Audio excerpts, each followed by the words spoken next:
एक बार एक सेठ ने एक शोरूम खोला और एक बुजुर्ग को इनॉग्रेशन के लिए बुलाया। उद्घाटन के बाद जैसा कि होता है कि शोरूम के मालिक ने उन बुजुर्ग की बड़ी इज्जत की। बड़ी इज्जत अफजाई करने के बाद उनको बताया कि देखिए, यहाँ पे 21,000 चीज़ें हैं इस शोरूम में बेचने के लिए। इसमें से आपको जो भी चाहिए, जितनी चाहिए आप ले लीजिए। बुजुर्ग हंसे और बोले कि इनमें से एक भी चीज़ मुझे जीने के लिए ज़रूरी नहीं लगती। मुझे तो इस बात का ताज्जुब होता है, आश्चर्य होता है कि इंसान इन सभी गैर ज़रूरी चीज़ों का इस्तेमाल करता कहाँ है। अब देखिए, एयर फ्रेशनर के बिना किसकी सांस रुक गई? फेस वॉश का इस्तेमाल नहीं किया तो कौन काला हो गया?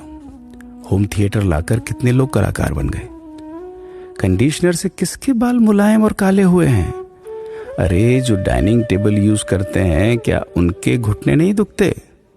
थोड़ा दिमाग पर जोर डालकर याद कीजिए कि हैंड वॉश के बिना आपके किस दादा के पेट में कीड़े हो गए थे।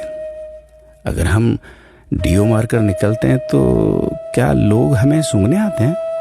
एक्चुअल में तो हम सभी इस प्रकृति को चुनौती दे रहे हैं, वरना बुगला जो होता है वो शैम्पू से नहाता है क्या? मोर अपने रंगों को संवारने या बचाने के लिए कौन सा कंडीशनर या फेस वॉश इस्तेमाल करता है? कभी किसी बिल्ली को मोतियाबिंद होता देखा है?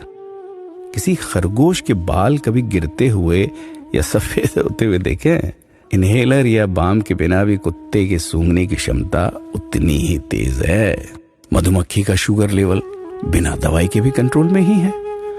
अलार्म के बिना भी मुर्गा रोज उठकर बांग देता है।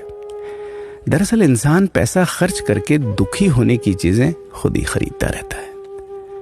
नेट बंद तो दुखी, लाइट जाए तो दुखी, मोबाइल का चार्जर खराब तो दुखी, केबल टीवी कट जाए तो दुखी, मच्छर मारने की दवाई ना मिले तो दुखी, महिलाओं को मेकअप ना मिले तो दुखी, मैचिंग कपड़े नहीं मिले तो दुखी। आजकल इंसान 10 मिनट में 20 तरह से दुखी और परेशान रहता है।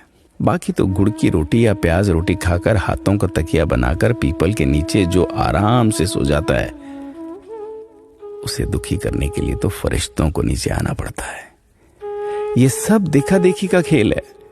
सच तो यह है कि सुखी रहने के लिए बहुत कम खर्चा होता है, लेकिन दूसरों को दिखाने में कि मैं कितना सुखी हूं, इसी में बहुत ज्यादा खर्चा होता है।